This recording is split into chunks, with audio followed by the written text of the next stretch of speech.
जी, अब हम next type of function के अंदर बात करने चल रहे हैं इन्वर्स ट्रिग्नोमेट्रिक फंक्शन। फंक्शन की टाइप में अब हम बात करने जा रहे हैं inverse trigonometric function. Inverse trigonometric function एक ऐसा फंक्शन जिसके अंदर ट्रिग्नोमेट्रिक फंक्शन का इन्वर्स इन्वॉल्व हो, उसे हम क्या कह देंगे, इन्वर्स ट्रिग्नोमेट्रिक फंक्शन। यहाँ पे हम ट्रिग्नोमेट्रिक फंक्शन को we define and denote inverse trigonometric function, यहाँ पे हम उसे डिफाइन करने का तरीका और फिर उसके बाद यहाँ पे हम उसे डिनोट करने का तरीका भी सीखेंगे। फर्स्ट ऑफ ऑल हम डिनोट करते हैं, denote inverse trigonometric function y this is equal to sine inverse of x. यहाँ पे साइन का इन्वर्स ट्रिग्नोमेट्रिक फंक्शन यहाँ पे हमें दिया गया है और ये उसी वक्त ही मुमकिन है। ये जो साइन होता है इसका मतलब होता है इफ़ एंड ओनली इफ़, सिर्फ और सिर्फ उसी वक्त ये मुमकिन है। Y this is equal to sine inverse of x, सिर्फ और सिर्फ उस वक्त मुमकिन है जब x this is equal to sine of y, यानी कि साइन ऑफ वाई। यहाँ पे अगर हम देखें ट्रिग्नोमेट्रिक फंक्शन, यहाँ पे इसकी डोमेन है एक्स, लेकिन अगर इन्वर्स ट्रिग्नोमेट्रिक फंक्शन में चले जाएंगे तो ये इसकी जो रेंज बन रही है इन्वर्स ट्रिग्नोमेट्रिक फंक्शन में वो इसकी डोमेन, और जो उसके बाद इसकी इस ट्रिग्नोमेट्रिक फंक्शन की जो डोमेन थी वो इसकी रेंज इन्वर्स की वो रेंज बन जाएगी, और जो इन्वर्स की जो आपके पास है डोमेन वो ट्रिग्नोमेट्रिक फंक्शन की रेंज होगी।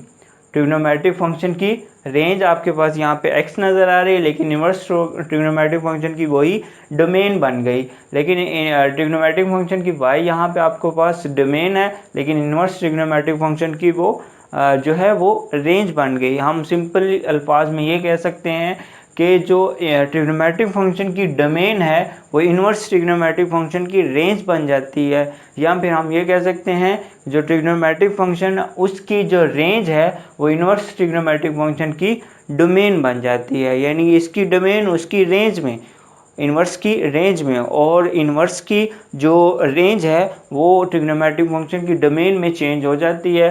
यहाँ पे हम बात करेंगे जो आपके पास इन्वर्स ट्रिग्नोमेट्रिक फंक्शन है इसकी अगर हम बात करें, यहाँ पे ये जो y है इसकी ये रेंज को रिप्रेजेंट कर रहा है, तो इन्वर्स ट्रिग्नोमेट्रिक फंक्शन की रेंज जो होगी वो -π/2 से लेकर π/2 और इनके बिटवीन जितने भी रियल नंबर होंगे वो मौजूद होंगे। अगर हम इसके ऊपर थोड़ा सा गौर करें तो -π/2 ये हमें कहाँ पे मिलता है, ये हमें नीचे वाली साइड पे, यहाँ पर हम देख सकते हैं कि उलट साइड से अगर आएंगे तो आपके पास नेगेटिव साइन बनेगा जो कि आपके पास -π/2 है। तो -π/2 से लेकर π/2 यानी कि -90 से लेकर +90 के दरमियान में इसका आंस आ जाए, इन्वर्स ट्रिग्नोमेट्रिक फंक्शन का आंस हो सकता है। और इन्वर्स ट्रिग्नोमेट्रिक फंक्शन की आपके पास यहाँ पे जो रेंज है और डोमेन है वो क्या बन जाएगी, वो हमारे पास इन्वर्स ट्रिग्नोमेट्रिक फंक्शन की रेंज -π से लेकर जो है -1 से लेकर 1 और इनके बिटवीन जितने भी रियल नंबर होंगे वो आएंगे। आपको याद होगा जब हमने ट्रिग्नोमेट्रिक फंक्शन पढ़ा था तो साइन के ट्रिग्नोमेट्रिक फंक्शन की जो रेंज थी उसकी हमें पता रेंज, उसका जो आंस है, इसका जो रिजल्ट है वो -1 और 1 और इनके बिटवीन जितने भी रियल नंबर है उनमें से कोई आ सकता था। ये आपके पास ट्रिग्नोमेट्रिक फंक्शन की जो थी वो रेंज थी। लेकिन अब यहाँ पे ये जो आपके पास इन्वर्स ट्रिग्नोमेट्रिक फंक्शन है इसकी ये डोमेन बन चुकी है। और इसके अलावा हमने जब ट्रिग्नोमेट्रिक फंक्शन उसकी हमने बात की थी उसके जो है वो डोमेन की, तो उसकी डोमेन हमारे पास थी आर रियल नंबर। लेकिन in case of inverse trigonometric function, यहाँ पे इन्वर्स ट्रिग्नोमेट्रिक फंक्शन में आप -π/2 से लेकर π/2 तक ही वैल्यू ले सकते हैं। अगर आप इनके अलावा कोई वैल्यू लेंगे तो वहाँ पे इन्वर्स ट्रिग्नोमेट्रिक फंक्शन जो होगा वो अनडिफाइंड होगा, मतलब यहाँ पे इसकी जो डोमेन है वो जो है वो इन्वर्स ट्रिग्नोमेट्रिक फंक्शन की कम्प्लीटली तौर पे वो नहीं ली जाएगी, क्योंकि पर्टिकुलर वैल्यूज़ के ऊपर ही इसकी वैल्यू जो होगी वो अनडिफाइंड हो जाएगी। आप इसकी वैल्यू जो है वो इन्वर्स ट्रिग्नोमेट्रिक फंक्शन की डोमेन जो होगी वो -π/2 से लेकर π/2 के बिटवीन ही मौजूद होगी। अब बात करते हैं हम कोसाइन इन्वर्स की बात, तो इसके अंदर अब हमारे पास y यहाँ पे इसकी रेंज को रिप्रेजेंट कर रहा है और x यहाँ पे इसकी डोमेन को रिप्रेजेंट कर रहा है, और ये उसी तरह से इसे ट्रिग्नोमेट्रिक फंक्शन में लेंगे तो ये यूँ आ जाएगा। हम इसकी इन्वर्स ट्रिग्नोमेट्रिक फंक्शन की डोमेन और रेंज के बारे में बात करते हैं। y जैसे कि मैंने आपको बता दिया कि ये इसकी इन्वर्स ट्रिग्नोमेट्रिक फंक्शन की रेंज को रिप्रेजेंट कर रहा है, और x यहाँ पे इन्वर्स ट्रिग्नोमेट्रिक फंक्शन की डोमेन को रिप्रेजेंट कर रहा है। तो इन्वर्स ट्रिग्नोमेट्रिक फंक्शन की रेंज की बात करें तो वो आपके पास इसका जो आंसर, इसका रिजल्टेंट है वो 0 से लेकर पाई तक, यानी कि 0 भी इसका आंसर आ सकता है रेंज के अंदर, और पाई भी आ सकता है, और उसके बिटवीन भी जितने भी आपके पास रेडियन में वैल्यूज़ हैं वो इसके आंसर में आ सकती हैं। लेकिन अगर इसकी डोमेन की बात करें तो इसकी डोमेन जो x की वैल्यू वो -1 से लेकर 1 तक की वैल्यू दे सकते हैं हम। इनके अलावा अगर हम इन्वर्स ट्रिग्नोमेट्रिक फंक्शन में कोई और वैल्यू, फॉर एग्जांपल -1 और 1 के बिटवीन प्लस का 2 या फिर माइनस का 2 नहीं आता, तो अगर हम यहाँ पे डोमेन में पुट करेंगे तो वो फंक्शन जो होगा इन्वर्स ट्रिग्नोमेट्रिक फंक्शन वो अनडिफाइंड हो जाएगा, उसे हम बयान नहीं कर सकते। इसी तरह से और भी अगर आप इनके अलावा ये -1 और 1 के बिटवीन कोई भी रियल नंबर है, उनके अलावा अगर आप कोई और रियल नंबर लेंगे यहाँ पे डोमेन सेट में पुट करेंगे तो इसका आंसर ये ना कि ये आएगा बल्कि आएगा ही नहीं, उसे हम डिफाइन ही नहीं कर सकेंगे। अगर आएगा, अगर आप इन में से कोई वैल्यू पुट करेंगे तो आपका आंसर जो होगा वो 0 से लेकर पाई के बिटवीन ही मिलेगा। तो हम कहेंगे कोसाइन के इन्वर्स की जो रेंज है वो 0 से लेकर पाई तक है, और उसके बाद इसके अंदर जो इसकी डोमेन है इन्वर्स ट्रिग्नोमेट्रिक फंक्शन वो -1 से लेकर 1 तक होगी, और इनके बिटवीन जितने भी रियल नंबर है वो इसमें इन्वॉल्व किए जा सकते हैं। नेक्स्ट अगर हम बात करें y, यहाँ पे जो थर्ड आपके पास ट्रिग्नोमेट्रिक फंक्शन है वो tan है। tan इन्वर्स ट्रिग्नोमेट्रिक फंक्शन की आपके पास यहाँ पे जो वैल्यू है वो अगर इनसे हम ट्रिग्नोमेट्रिक फंक्शन में लेंगे तो ये यूँ रिप्रेजेंट किया जाएगा। अब इन्वर्स ट्रिग्नोमेट्रिक फंक्शन की अगर यहाँ पे आपके पास ये जो y मौजूद है, y इसकी यहाँ पे डोमेन सेट को रिप्रेजेंट कर रहा है, और अगर आप लोग यहाँ पे देखें ये x जो है ये इसकी रेंज सेट, और x यहाँ पे इसकी डोमेन सेट को, और y यहाँ पे इसकी जो है वो रेंज सेट को रिप्रेजेंट कर रहा है।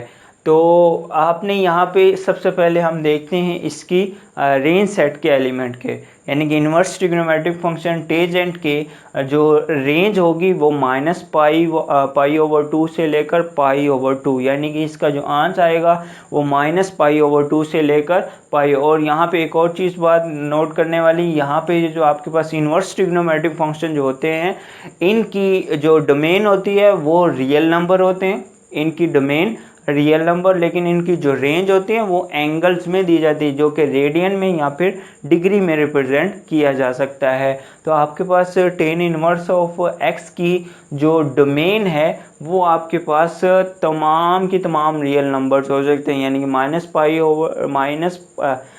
इन्फिनिटी से लेकर प्लस इन्फिनिटी के बिटवीन जितने भी रियल नंबर वो सारे, ये अगर आप देखें तो ये कंप्लीटली तौर पे रियल सेट्स को रिप्रेजेंट किया जा रहा है। तो tan इनवर्स की जो डोमेन है वो r के पास r रियल नंबर होंगे, और इसकी रेंज सेट के अंदर जो एंगल्स आएंगे वो -π/2 से लेकर π/2 के बिटवीन में होंगे, ये भी होंगे, और इसके अलावा ये नहीं शामिल होंगे, इनके बिटवीन जितने भी आपके पास एंगल्स आते हैं वो इसकी रेंज सेट के अंदर मौजूद होंगे। इसके बाद हम नेक्स्ट बात करते हैं एक्सपोनेंशियल फंक्शन की।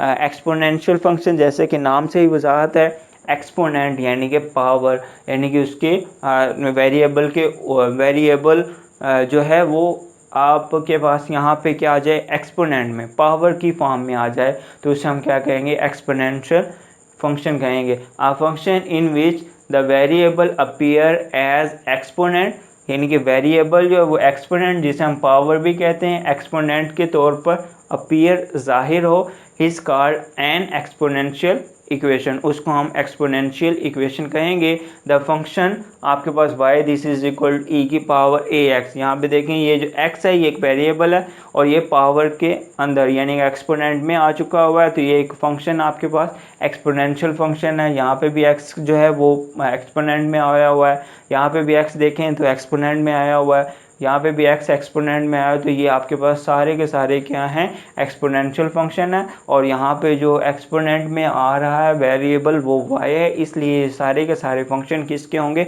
एक्सपोनेंशियल फंक्शन ऑफ एक्स, यानी कि एक्स एक्सपोनेंट में आ रहा है तो ये एक्स के आपके पास एक्स यहाँ पे इसके डोमेन सेट के एलिमेंट होंगे और वाई यहाँ पे इसकी रेंज सेट के एलिमेंट होंगे। नेक्स्ट हम बात करते हैं लोगरिथम फंक्शन के। Logarithm function if x this is equal to a की पावर वाई, अगर हम देखें तो ये आपके पास वाई की फॉर्म में एक एक्सपोनेंशियल फंक्शन है। ये आपके पास जो एक्सपोनेंशियल फंक्शन है इसको हम लोगरिथम की फॉर्म में लिख सकते हैं। अगर आप नोट करें तो ये a आपके पास y की बेस है, यानी कि इस टर्म की बेस आपके पास a है और इसका एक्सपोनेंट y है और इसका आंस इक्वल टू आ रहा है x के। लेकिन हम जब इसे लोगरिथम में लिखेंगे तो ये जो बेस होगी वो लोगरिथम की बेस में चले जाएगी और इसकी जो a की पावर y की वैल्यू आ रही है वो लोगरिथम की वैल्यू हम फाइंडिंग में जाएंगे, यानी कि log of logarithm of x to the base y, और इसकी जो एक्सपोनेंट है वो इक्वल की दूसरी साइड पे मूव कर जाएगी। इसी एक्सपोनेंशियल फंक्शन को हमने क्या कर लेना है, लोगरिथम फंक्शन में जो है वो कन्वर्ट कर सकते हैं। अगर ये मुमकिन इसके दोनों पहलू ही मुमकिन है, अगर हमारे पास ये वाली कंडीशन हो तो इसे हम इस फॉर्म में जो है वो कन्वर्ट कर सकते हैं, और हमारे पास ये कंडीशन मौजूद है तो इसे हम इस फॉर्म में कन्वर्ट कर सकते हैं। दोनों ही इसके रुख मौजूद हैं यहाँ पे।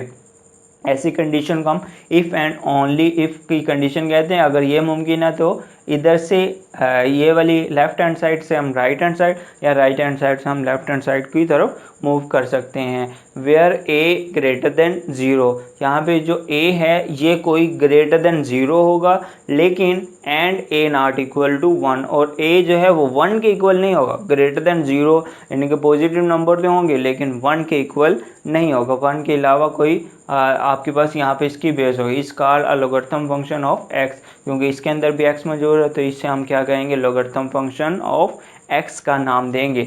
अब यहाँ पे इसकी पर्टिकुलर एग्जांपल्स आ जाती हैं लोगरिथम फंक्शन की। If a is equal to 10, अगर आपके पास यहाँ पे बेस में a है वो 10 आ जाए, देन वी हैव, ये हमारे पास ये जो लोगरिथम हो जाएगा a की जगह पे हम अगर 10 राइट करेंगे, इससे आमतौर पे ये जो इसकी राइट हैंड साइड है इसे lg ऑफ x, यानी कि यहाँ पे इसकी जो बेस 10 है इसे आमतौर पे रिप्रेजेंट नहीं किया जाता। अगर बेस में यहाँ पे 10 होता है उसे आमतौर पे बेस को रिप्रेजेंट, यानी कि a की जगह पे 10 आ जाए तो उसे रिप्रेजेंट नहीं भी किया जाए, इसे इस तरह से भी लिखा जा सकता है। Which is known as common logarithm to x, यानी कि अगर आपके पास लोगरिथम में बेस में 10 आ जाए तो उसे ही हम जो आपके पास लोगरिथम फंक्शन होगा उसे हम common logarithm of that variable x, जो वेरिएबल उसमें इन्वॉल्व होगा उस वेरिएबल का कॉमन लोगरिथम आ जाएगा। लेकिन अगर यही हमारे पास बेस जो है वो e के इक्वल यानी कि एक्सपोनेंट के इक्वल आ जाए,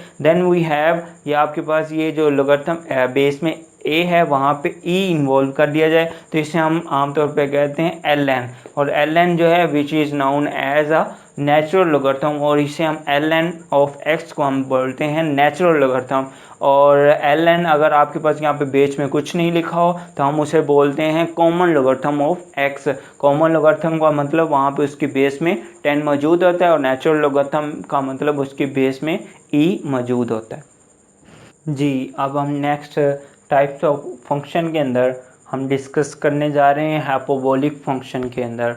हाइपरबोलिक फंक्शन दरअसल साइन हाइपरबोलिक जो हमारे पास ट्रिग्नोमेट्रिक फंक्शन होते हैं, ट्रिग्नोमेट्रिक फंक्शन से आगे हमने इन्वर्स ट्रिग्नोमेट्रिक फंक्शन, अब उसी की अब हमारे पास एक टाइप आ जाएगी हाइपरबोलिक फंक्शन है। ये ट्रिग्नोमेट्रिक फंक्शन ही है।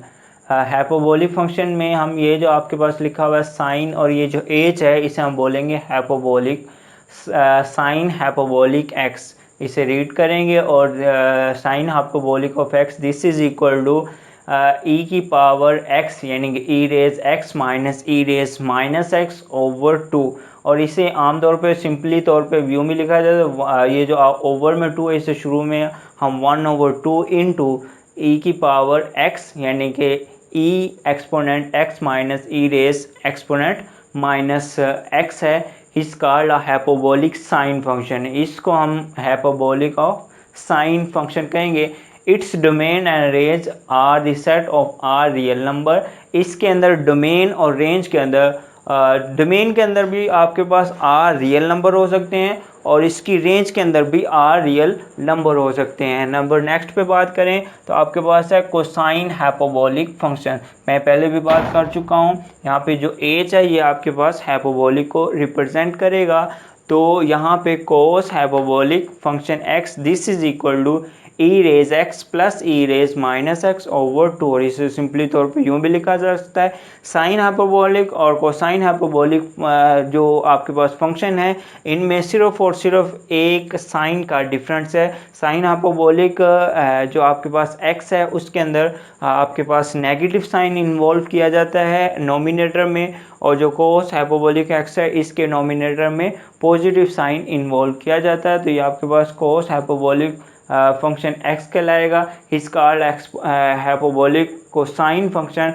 It's domain is the set of R real number. इसकी जो डोमेन होगी वो तो आपके पास आर रियल नंबर, यानी कि x की जगह पे यहाँ पे आप आर रियल नंबर पुट कर सकते हैं, but and the range is the set of all number in the interval. और इसके आपके पास जो रेंज होगी वो हमेशा क्या होगी, पॉजिटिव 1 से लेकर ओपन इंटरवल प्लस इन्फिनिटी तक। ये आपके पास एक सेमी ओपन इंटरवल लिखा गया है। ये जो आपके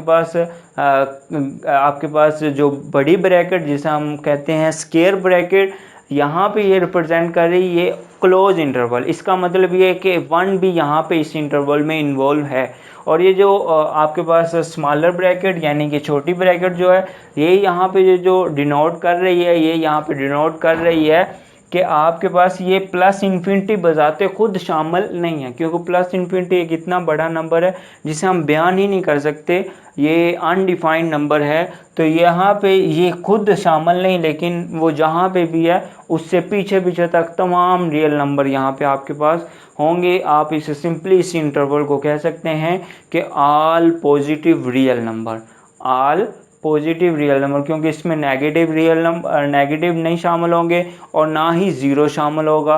और उसके अलावा बाकी तमाम जो है आपके पास पॉजिटिव रियल नंबर आ जाएंगे और 1 से ग्रेटर होंगे, 1 से स्मॉलर नहीं होगा। मसलन कि 0.5 भी एक पॉजिटिव नंबर है, वो यहाँ पे शामिल नहीं होगा। तो आपके पास कोसाइन हाइपरबोलिक फंक्शन की रेंज को आपने याद रखना है कि 1 से लेकर प्लस इन्फिनिटी आपके पास ये जो सेमी ओपन इंटरवल है ये इसकी रेंज में शामिल है। और इसकी डोमेन और साइन हाइपरबोलिक फंक्शन की जो डोमेन है वो आर रियल नंबर है, लेकिन साइन हाइपरबोलिक फंक्शन की रेंज आर रियल नंबर है, लेकिन कोसाइन हाइपरबोलिक फंक्शन की range in the interval +1 to plus infinity है।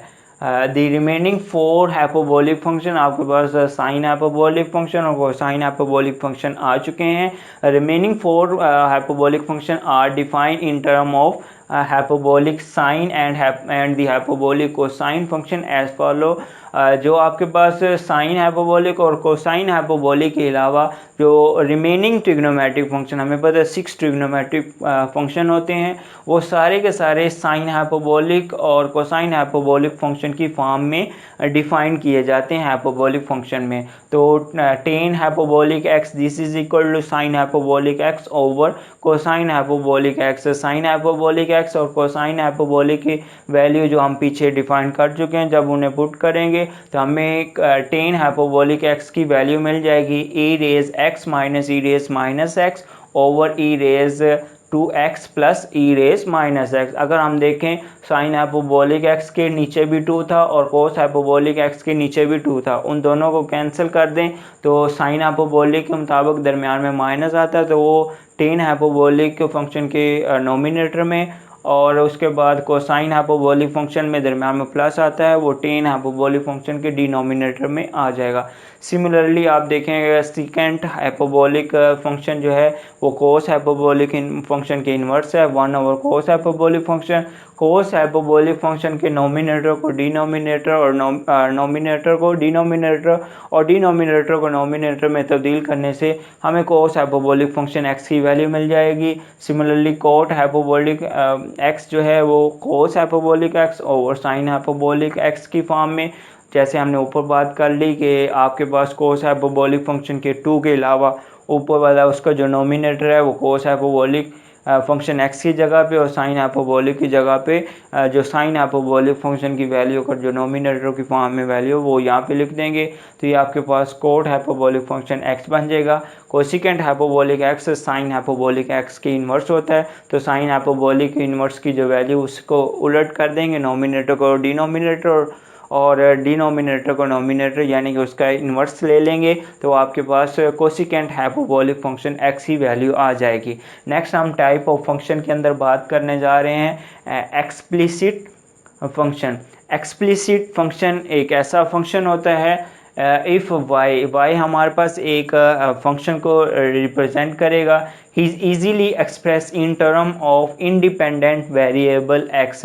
यानी कि एक ऐसा फंक्शन, हमें पता है एक फंक्शन के अंदर एक डिपेंडेंट वेरिएबल होता है और एक इंडिपेंडेंट वेरिएबल होता है। अगर आपके पास ये जो आपके पास फंक्शन है डिपेंडेंट वेरिएबल y, अगर ये डिपेंडेंट वेरिएबल जो है वो इंडिपेंडेंट वेरिएबल x से अलहदा के तौर पर, यानी कि इजीली हम इसे एक्सप्रेस कर लें इन term of independent variable x, यानी कि y को हम एक साइड पे मूव कर दें और दूसरी साइड पे सारी की सारी x की वैल्यूज आ जाएं, उनके अंदर y की वैल्यू मौजूद नहीं हो, then y is called an explicit function. तो हम y को एक्सप्लिसिट फंक्शन ऑफ x कहेंगे।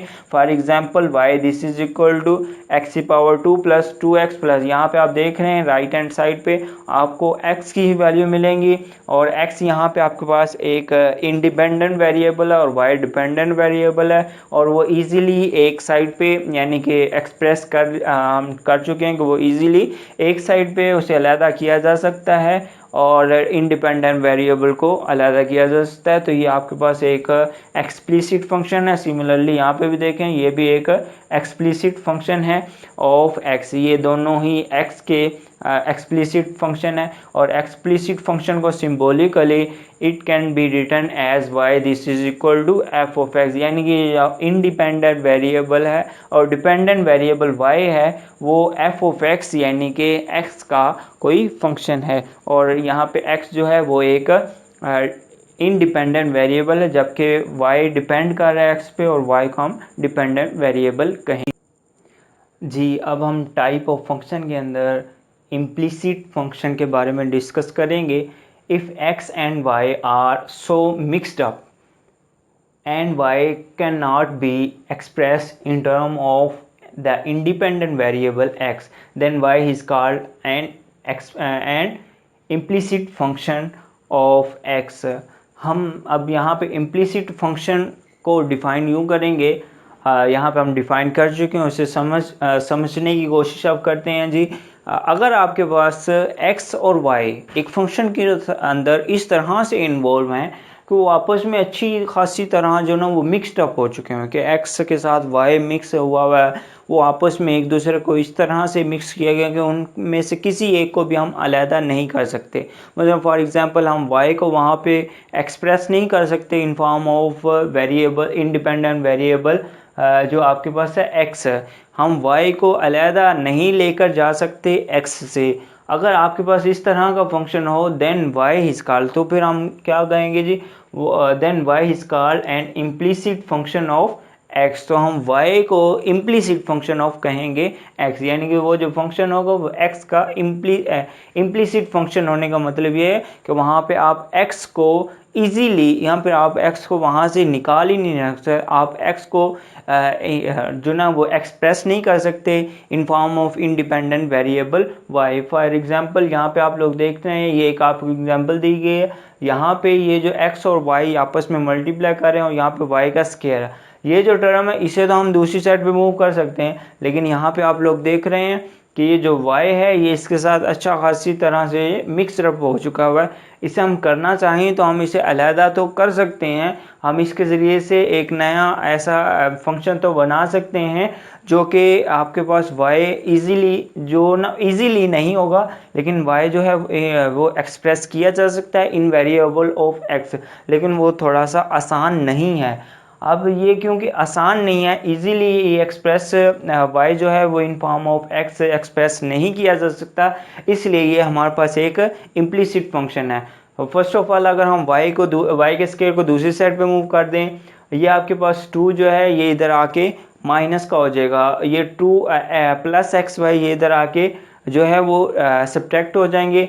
दोनों में से आपने क्या कर लेना जी, y का स्केयर कॉमन ले लेना है, या फिर y को कॉमन ले गए, उसके बाद हम उसे जो ना वो उसके रूट लेकर या डिवाइडिंग करके हम हो सकता है इसे हम क्या कर सकते हैं, y को एक्सप्रेस कर दें इन form of independent variable of x, लेकिन वो इजीली हम उसे मुमकिन नहीं है, इसलिए हमारे पास एक इम्प्लिसिट फंक्शन है। सिमिलरली यहाँ पे भी ये भी हमारे पास एक इम्प्लिसिट फंक्शन की एग्जांपल है। और जो सिंबॉलिकली जो हम इम्प्लिसिट फंक्शन को है वो हम राइट करते हैं, वो हम यूँ करते हैं F of X for Y, यानी कि y यहाँ पे y और x इस तरह से मिक्सड अप हो चुके हैं हमें कि इनको हम y को इन फॉर्म ऑफ x जो है वो हम एक्सप्रेस्ड आसानी से नहीं कर सकते, तो ऐसे फंक्शन को हम बोलते हैं इम्प्लिसिट फंक्शन। अब नेक्स्ट हमारे पास है फंक्शन की टाइप के अंदर parametric function. Parametric function sometimes a curved is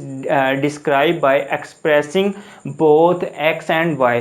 बाज़ का जो होता है एक हमने कर्व को जो एक्सप्रेस करना होता है वो x और y दोनों को वहाँ पे एक्सप्रेस करना, उसके अंदर वो एक्सप्रेस करने के लिए यानी कि x को भी बताना है कि वो कितने फासले पर है, वो x एक्सिस से उसका कितना फासला है किसी भी कर्व के किसी पॉइंट का, और y एक्सिस से उसका कितना फासला है। तो कर्व को हमने जो ना वो एक्सप्रेस करना है as a function of third variable t। हम तीसरे वेरिएबल x और y तो हमारे पास वेरिएबल है ही हैं, लेकिन हम थर्ड वेरिएबल t या थीटा के फॉर्म में हम x को भी थीटा की फॉर्म में या t की फॉर्म में, और y को भी थीटा की या t की फॉर्म में एक्सप्रेस करते हैं एक कर्व को रिप्रेजेंट करने के लिए, which is called a parameter. और यहाँ पे ये जो t और ये जो थीटा है ये उस इक्वेशन के क्या कहलाते हैं, पैरामीटर कहलाते हैं। The equation of the type यहाँ पे आप देख सकते हैं कि जो x है वो भी जो ना वो x को एक्सप्रेस किया गया है in form of parameter t, और y को भी एक्सप्रेस किया गया in form of parameter t are called the parametric equation of the curve. ये जो दोनों हैं ये आपके पास parametric equation of the curve कहलाएंगे। फॉर एग्जांपल इस तरह की अगर हम और एग्जांपल लें, x यहाँ पे ये देखें ये पैरामीटर यहाँ पे t है और y भी यहाँ पे पैरामीटर t है, तो ये x और y को हमने पैरामीटर t के अंदर डिफाइन किया हो, तो ये हमारे पास एक पैरामीट्रिक इक्वेशन है। सिमिलरली आप यहाँ पे थीटा की फॉर्म में भी ये पैरामीट्रिक इक्वेशन को देख सकते हैं, ये हमारे पास पैरामीट्रिक इक्वेशन की फॉर्म है। नेक्स्ट है हमारे पास टाइप ऑफ फंक्शन के अंदर बहुत इंपॉर्टेंट इवन फंक्शन। अब आपके पास एक फंक्शन किस वक्त इवन होगा और उसके बाद नंबर लास्ट पे हम पढ़ेंगे ऑड फंक्शन किस वक्त ऑड होगा। पहले नंबर पे हम देखते हैं इवन फंक्शन को। अब function f is said to be an even function. एक फंक्शन को इवन फंक्शन हम उस वक्त कहेंगे if f of minus X, यानी कि x की जगह पे हम माइनस एक्स पुट करें और हमें वापस f ऑफ x ही मिल जाए, मतलब कि हम x की जगह पे कोई नेगेटिव ना, x कोई भी हमारे पास वेरिएबल है, इसकी कोई भी कीमत है जो कि f की डोमेन में पुट की जाएगी। अगर डोमेन सेट के अंदर कोई नेगेटिव साइन पुट करने से फंक्शन हमें वही वापस मिलता है, और वही वापस मिलने के साथ उसका पॉजिटिव साइन ही मिलता है, नेगेटिव साइन वहाँ से इग्नोर हो जाता है, देन हम उस फंक्शन को कहेंगे इवन फंक्शन। यहाँ पे अब इसे डिफाइन किया गया है कि f of minus X this is equal to f of x for every number x। यहाँ पे x कोई भी रियल नंबर हो उसके अंदर हम उसे जब नेगेटिव साइन उसके अंदर इंड्यूस करवा दें इन दी डोमेन ऑफ f, जो x है ये कोई भी नंबर होगा और वो डोमेन ऑफ f के अंदर ही बिलोंग कर रहा होगा। फॉर एग्जांपल आपके पास f of x this is equal to x power 2। अगर यहाँ पे आप माइनस एक्स पुट करते हैं तो यहाँ पे भी माइनस एक्स आएगा, लेकिन माइनस एक्स का स्केयर जो है वो अगेन एक आपके पास पॉजिटिव x की पावर 2 ही बनेगा, वो आपके पास अगेन f ऑफ x ही बन जाएगा। ये आपके पास एक इवन फंक्शन की एग्जांपल है एंड आपके पास नंबर सेकंड पे इवन फंक्शन का F of x this is equal to cos of X है।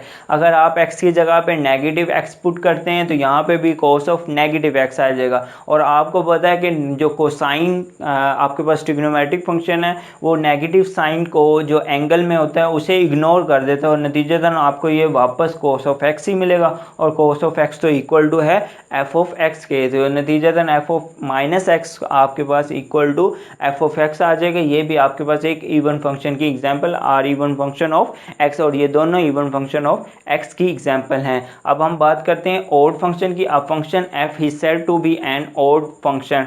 अब एक फंक्शन को ऑड कहेंगे if F of minus X, अगर आपके एक्स की जगह पे नेगेटिव साइन पुट कर दें नेगेटिव एक्स, आपको वापस वही फंक्शन मिले लेकिन नेगेटिव साइन शुरू में इंड्यूस हो चुका हो। For every real number x in the domain of x, यहाँ पे भी शर्त यही है जो x है ये आपके पास फंक्शन f के अंदर कोई भी उसकी डोमेन के अंदर से कोई भी एक एलिमेंट हो सकता है। फॉर एग्जांपल आपके पास ऑड फंक्शन के अंदर आपके पास ये एक एग्जांपल दिया F of x this is equal to X की पावर 3x⁻3। यहाँ पे अगर हम x की जगह पे -3 पुट करेंगे तो यहाँ पे भी माइनस एक्स की पावर 3 आ जाएगा। माइनस एक्स पुट करेंगे तो माइनस एक्स की पावर 3 यहाँ पे आएगा। माइनस एक्स की पावर 3 क्योंकि एक और नंबर है, हमें पता है कि जब एक नंबर की पावर ओड हो तो अंदर जो साइन मौजूद होता है वही हमें वापस मिलता है। मतलब हम यहाँ पे जब माइनस एक्स की पावर 3 करेंगे तो हमें वो वापस जो है वो माइनस शुरू में चला जाएगा और x की पावर 3 ही माइनस एक्स की पावर 3 मिलेगा।